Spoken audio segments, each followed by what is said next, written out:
Hello friends, எல்லாருக்கும் வணக்கம். நான் உங்கள் டேவிட் அன்பு.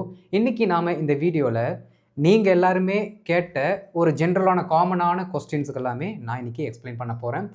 ஸோ உங்களோட கேள்விகளும் உங்களுக்கு ஏதாவது நிறைய இருக்குது அப்படின்னா நீங்கள் நம்மளோட கமெண்ட்டில் போடுங்க. அதை நாங்கள் ஃபில்டர் பண்ணி வச்சு காமனாக வரக்கூடிய எல்லாத்தையுமே நாங்கள் உங்களுக்கு சொல்லித்தரோம். சரிங்களா? ஸோ இந்த வீடியோ ஸ்கிப் பண்ணாமல் பாருங்கள். அப்போ தான் உங்களுக்கு புரியும், உங்களோட டவுட்ஸும் கிளியர் ஆகும். ஓகே, அண்ட் இதான் நம்ம சேனலுக்கு நீங்கள் ஃபஸ்ட் டைம் வந்திருக்கீங்க, மறக்காம நம்ம சேனலை சப்ஸ்கிரைப் பண்ணிட்டு இப்போ பெல் பட்டன் கிளிக் பண்ணி வச்சுக்கோங்க. அப்போ தான் நான் போடுற வீடியோஸ் உங்களை தொடர்ந்து வந்து சேரும். இப்போ நாம் டிலே இல்லாமல் வீடியோக்குள்ளே போயிடலாம். இப்போது அதிகமாக ஜென்ரலாக கேட்கப்பட்ட ஒரு சந்தேகம் என்ன அப்படின்னா, I have been a doctor, I have been to Paris. அதாவது இந்த பீன் அப்படிங்கிற வார்த்தைக்கு அடுத்து ஒரு நவுனும், பீன் அப்படிங்கிற வார்த்தைக்கு அடுத்து ஒரு பிளேஸை சொன்னால் அதுக்கு என்ன அர்த்தம்? நிறைய இடத்துல எங்களுக்கு புரிய மாட்டேங்குது. அதை கொஞ்சம் எக்ஸ்பிளைன் பண்ணுங்கள். பீன் கடுத்து V3 வந்தால் பாசிவ் வாய்ஸ்ன்னு எங்களுக்கு தெரியுது. அப்போது இங்கே பீன் கடுத்து நவுனோ, பீன் கடுத்து ஒரு லொக்கேஷனை பற்றி பேசுகிறோம்னா அதுவும் பாசிவா அப்படின்னு கேட்டிருக்கீங்க. ரொம்ப சிம்பிள் ஃப்ரெண்ட்ஸ், நல்லா கவனிக்கணும். இந்த ஐ ஹாவுக்கு அடுத்து V3 போட்டால் அந்த வேலையை நம்ம செஞ்சுருக்கோம், இல்லாட்டி செஞ்சிட்டேன் அப்படிங்கிற ரெண்டு மீனிங்கில் நம்ம சொல்லுவோம். ஐ ஹாவ் சீன் ஹிம், நான் அவரை பார்த்துருக்கிறேன். ஐ ஹாவ் சீனுவே அவரை நான் பார்த்துட்டேன். இப்படின்னு ரெண்டு ஆங்கிளில் இந்த வார்த்தை நம்ம யூஸ் பண்ணுவோம். இப்போது என்ன பண்ணுறோம் அப்படின்னா, இந்த பீன் அப்படிங்கிற வார்த்தை போட்டு அதற்கடுத்து இந்த நவுனை போடும் பொழுது நீங்கள் ஒரே ஒரு ஐடியா மட்டும் ஞாபகம் வச்சுக்கோங்க. இந்த பர்டிகுலர் பொசிஷனில் நீங்கள் இருந்திருக்கீங்கன்னு அர்த்தம். இந்த நபராக இருந்திருக்கிறீங்க. இந்த பொசிஷனில், அதாவது ஒரு டெசிக்னேஷனாக இருக்கலாம், இல்லாட்டி அந்த நபராக இருக்கலாம், எதை வேணாலும் சொல்லலாம். ஓகே, அப்போது இந்த பர்டிகுலர் பொசிஷனில் பாஸ்டில், அதாவது ஒரு டைம்லேருந்து இன்னொரு டைம் வரைக்கும் என்ன பண்ணியிருந்தீங்கன்னா நீங்கள் அந்த பொசிஷனில் இருந்தீங்க, அதுவும் லாங்கர் பீரியடில் இருந்தீங்க அப்படிங்கிற சொல்கிறதுக்கு நாம் யூஸ் பண்ணுறோம். அண்டு இந்த பர்டிகுலர் நபரோட எக்ஸ்பீரியன்ஸ் என்ன பண்ணுறீங்கன்னா நீங்கள் அங்கே சொல்கிறீங்க, அவ்வளோதான். அந்த எக்ஸ்பீரியன்ஸை ப்ரெசண்ட் டென்ஸ் கூட கனெக்ட் பண்ணுறோம். ஓகே, இன்னும் கிளியராக உங்களுக்கு புரியணும்னா ஒரே ஒரு இன்சிடெண்ட்டை சொல்கிறேன், நீங்கள் அதில் நீங்கள் அண்டர்ஸ்டாண்ட் பண்ணிக்கலாம். எப்படின்னா, இப்போது ஒரு ஆஃபீஸ் நம்ம போகிறோம். ஆஃபீஸ் போகும்போது பார்த்தீங்க அப்படின்னா நம்ம வந்து ஒரு ரெசீட்டு கேட்குறோம். அவங்க ரெசீட்டை கொடுக்குறதுக்கு ரொம்ப இது பண்ணுறாங்க. இது பண்ணணும், அது பண்ணணும், அவ்வளோ நேரம் ஆகும், இவ்வளோ நேரம் ஆகும் அப்படின்னு சொல்லி நம்மளால் ரொம்ப நேரம் என்ன பண்ணுறாங்க, கொஞ்சம் வெயிட் பண்ண வைக்கிற மாதிரி பண்ணுறாங்க. நாமளும் அதே டைமில் என்ன பண்ணியிருக்கோம், இந்த மாதிரி இடத்துலலாம் ஒர்க் பண்ணியிருக்கோம். அப்போ கடைசியில் நம்ம சொல்கிறோம், எவ்வளோ நேரம் ஆகும் அப்படின்னு கேட்கும்போது, இன்னும் 2 மணி நேரம் ஆகுங்க. ஏப்பா, நானும் இதே மாதிரி ஒர்க் பண்ணியிருக்கேன், நானும் இந்த மாதிரி ஃப்ரண்ட் டெஸ்கில் இருந்திருக்கேன், நானும் இந்த மாதிரி மேனேஜராக இருந்திருக்கேன் அப்படின்னு அந்த இடத்துல நம்ம சொல்லுவோம். ஏன்னா நமக்கும் அந்த எக்ஸ்பீரியன்ஸ் கடந்த காலத்தில் இருந்திருக்கு, இந்த ரோலெல்லாம் எப்படின்னு எனக்கும் தெரியும் அப்படிங்கிற மாதிரி நம்ம சொல்லுவோம். அப்போ கடந்த காலத்தில் நமக்கு ஒரு எக்ஸ்பீரியன்ஸ் கடந்த ரொம்ப நாளாக இருந்துச்சு, ரொம்ப நீண்ட காலமாக இருந்தது அப்படிங்கிற சொல்கிறதுக்கு தான் நாம் இந்த பர்டிகுலர் சென்டென்ஸை யூஸ் பண்ணுறோம். எப்படி, I have been a doctor, தம்பி நான் டாக்டராக இருந்திருக்கேன். எவ்வளோ நாள்? ரொம்ப நாள். அப்போது அதே பொசிஷனில் இப்போ வரைக்கும் ப்ரெசன்ட் டைம் வரைக்கும் நீங்கள் இருக்கணுமான்னு கேட்டால் தேவை கிடையாது. ப்ரெசன்ட் வரைக்கும் நீங்கள் அதே பொசிஷனில் இருக்கணும், அப்போ இருக்கும்போதே இந்த சென்டென்ஸ் யூஸ் பண்ணுமான்னு கேட்டால் கிடையாது. பாஸ்ட்டில் ஒரு குறிப்பிட்ட டைமில் ஒரு லாங்கர் டியூரேஷனில் அந்த பொசிஷனில் இருந்தேன், அந்த பர்டிகுலர் எக்ஸ்பீரியன்ஸை நான் ப்ரெசன்ட் கூட கனெக்ட் பண்ணி பேசுகிறோம். அப்போ இதற்கு என்ன அர்த்தம் அப்படின்னா, I have been a doctor, நான் டாக்டராக இருந்திருக்கேன். ஓகே, இருந்து இருக்கிறேன், இருந்து இருக்கிறேன் அப்படி மீனிங் வச்சுக்கோங்க, உங்களுக்கு புரியும். சரிங்களா? பாருங்கள், நான் மருத்துவராக இருந்து இருக்கிறேன். ஓகே, அப்போது நம்ம என்ன பண்ணுறோம், இங்கே அந்த எக்ஸ்பீரியன்ஸை பற்றி பேசுகிறோம், அவ்வளோதாங்க. அப்போது இந்த மாதிரி என்ன சொன்னாலும், I have been a police, I have been a teacher, I have been an engineer, என்ன சொன்னாலும் அந்த மாதிரி நான் இருந்திருக்கிறேன் அப்படிங்கிறத நம்ம சொல்கிறோம். இன்னொன்று, சில சமயங்கள் இது உங்களுக்கு புரியலன்னு வச்சுக்கோங்களேன், இந்த பீன் இருக்குல்ல, இதை வந்து V3 கூட நீங்கள் மாற்றி ட்ரை பண்ணலாம். எப்படின்னா இங்கே பாருங்கள், ஒரு என்ன சொல்கிறீங்க, ஒரு தோராயமாக இந்த மீனிங்கை கொடுத்துரும். அது ஐ ஹேவ், பாருங்கள், ஒர்க்டு இல்லாட்டி ப்ராக்டிஸ்டு, ஏன்னா டாக்டருக்கு ப்ராக்டிஸ்னு சொல்லணும். Okay, I have practised as a doctor, I have practised as a doctor, நான் மருத்துவராக பணிபுரிந்திருக்கிறேன், அப்போது கடந்த கால எக்ஸ்பீரியன்ஸை ப்ரெசென்ட் கூட கனெக்ட் பண்ணுறோம். இதற்கும் அர்த்தம் ஒன்று தான், முடிஞ்சு போச்சு. இப்போ இதே மாதிரி என்ன பண்ண போகிறோம் அப்படின்னா, இங்கே இம்ப்ளிமெண்ட் பண்ண போகிறோம். என்ன, I have been to Paris அப்படின்னா இந்த பர்டிகுலர் இடத்திற்கு நாம் போயிட்டு வந்திருக்கோம் அப்படின்னு அர்த்தம். நான் அங்கே போயிருக்கேன்னா அந்த இடத்த விசிட் பண்ணியிருக்கேன், போயிட்டு வந்திருக்கேன்னு அர்த்தம். புரியுதுங்களா? இப்போ அதே மீனிங் தான் இங்கே. I have been to Paris அப்படின்னா நான் பாரிஸுக்கு போயிருக்கிறேன். இந்த பீனுக்கு பதிலாக இங்கே ஒரே ஒரு வார்த்தையை மட்டும் மாற்ற போகிறேன். உங்களுக்கு இன்னும் சிம்பிளாக புரிஞ்சிடும். I have visited Paris. ரெண்டுத்துக்கும் ஒரே அர்த்தம் தான். அப்போ இதுக்கப்புறம் நீங்கள் குழம்பக்கூடாது. ஏங்க நான் உங்கள் டிஸ்ட்ரிக்ட் வந்திருக்கேங்க, நான் உங்களோட டிஸ்ட்ரிக்ட் வந்திருக்கேன் அப்படின்னா I have been to your district. I have been to your district. உங்கள் வீட்டுக்கு வந்திருக்கேன், I have been to your home. I have been to your home. இந்த மாதிரிலாம் சொல்லிக்கலாம். இதோட அர்த்தத்தை தான் இது கொடுக்குது. புரியுதுங்களா? ரொம்ப ரொம்ப சிம்பிள். இதுக்கப்புறம் இந்த பர்டிகுலர் டவுட்டில் உங்களுக்கு கன்ஃபியூஷன்ஸே வரக்கூடாது. ஓகே, நம்ம அடுத்த டவுட்டுக்கு போகலாம். இப்போ அடுத்த முக்கியமான ஒரு காமன் டவுட் என்ன அப்படின்னா, இந்த வார்த்தையை நம்ம எப்படி ஆங்கிலத்தில் யூஸ் பண்ணுறது? தமிழில் சொல்கிறோம்ல, அப்பப்போ எனக்கு கால் பண்ணுறாங்க, இல்லாட்டி அப்பப்போ அவங்கள கொஞ்சம் போய் விசாரிடா, இப்படிலாம் நம்ம தமிழில் சொல்கிறோம் பார்த்தீங்களா? இதற்கான ஆங்கில வார்த்தை என்ன அப்படின்னு நிறைய பேர் கேட்குறீங்க. இதுக்கு 2 வார்த்தை நான் சொல்லி கொடுக்குறேன். சரிங்களா? ரைட், பாருங்கள்.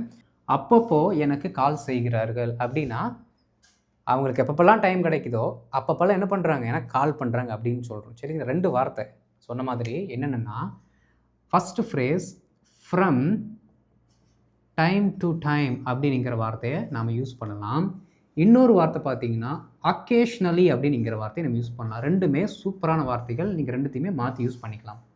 ஓகே, ஃப்ரம் டைம் டு டைம்னு சொல்லலாம், அக்கேஷ்னலின்னு சொல்லலாம். சரிங்களா? அக்கேஷ்னலி எப்படி தொடர்ச்சியாக கிடையாது, ஆனால் ஏதோ ஒரு இன்டர்வெல், ஏதோ ஒரு பீரியாடிக்கல் என்ன பண்ணுறாங்கன்னா அவங்க நமக்கு கூப்பிட்றாங்க, அந்த வேலையை செய்கிறாங்க அப்படின்னு அர்த்தம். பாருங்கள், அப்பப்போ எனக்கு கால் செய்கிறார்கள். இதெல்லாமே டைம் ரிலேட்டடாக வரக்கூடிய வார்த்தைகள். அதனால சென்டென்ஸோட கடைசியில் போட்டுக்கலாம். முன்னாடி இருக்க மெயின் கிளாஸை நம்ம என்ன பண்ணிடணும், கண்டுபிடிச்சி எழுதணும். எனக்கு கால் செய்கிறார்கள். அப்போது தொடர்ச்சியாக என்ன பண்ணுறாங்களாம், அது ப்ரெசன்ட் டோனில் கொடுத்துருக்காங்க அப்படின்னா வழக்கமாக செய்கிறாங்க அப்படின்னு சொல்கிறாங்க. பாருங்கள், எனக்கு கால் செய்கிறார்கள். They call me.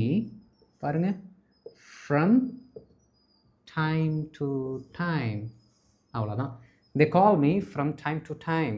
They call me from time to time. அவர் உயிரோடு இருந்தப்போ அப்பப்போ எனக்கு கால் பண்ணுவார். எப்படி?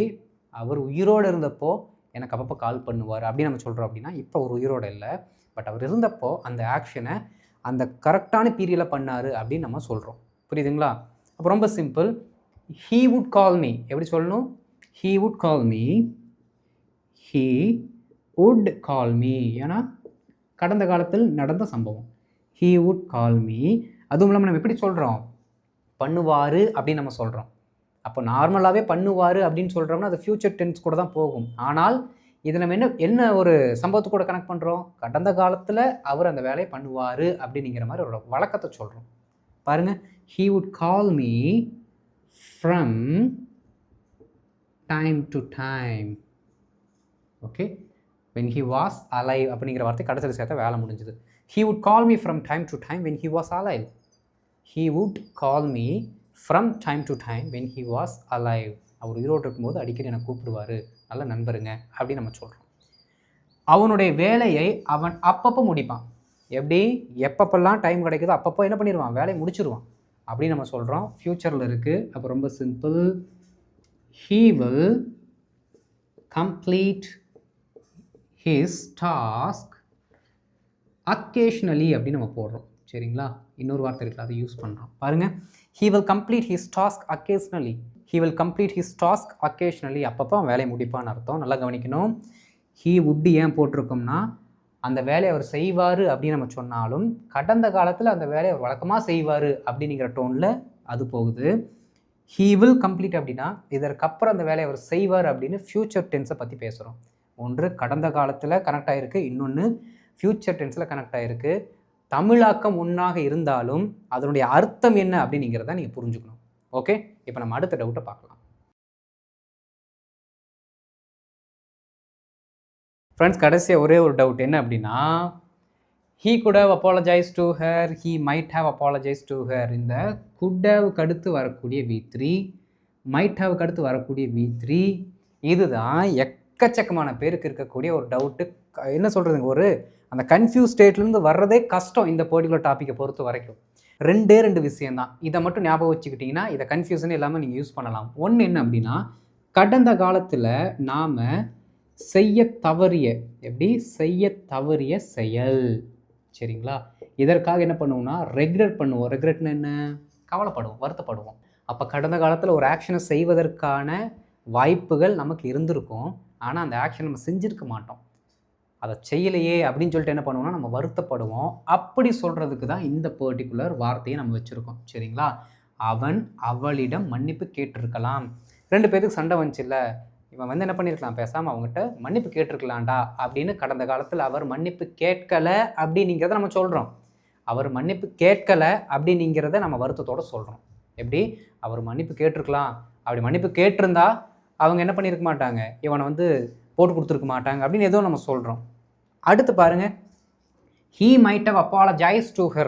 இந்த இடத்துல என்னன்னா செய்ய தவறிய செயல்னு நம்ம குட்டா வச்சுருக்கோம். இது என்ன அப்படின்னா ஒருவேளை அந்த நிகழ்வு நடந்திருக்கலாம் அப்படிங்கிற அசம்ஷன். ஓகே, பாருங்க, இந்த ஒருவேளைங்கிற வேர்டு கண்டிப்பாக நீங்கள் ஞாபகம் வச்சுக்கணும். ஓகே, ஒருவேளை அச்சம்பவம்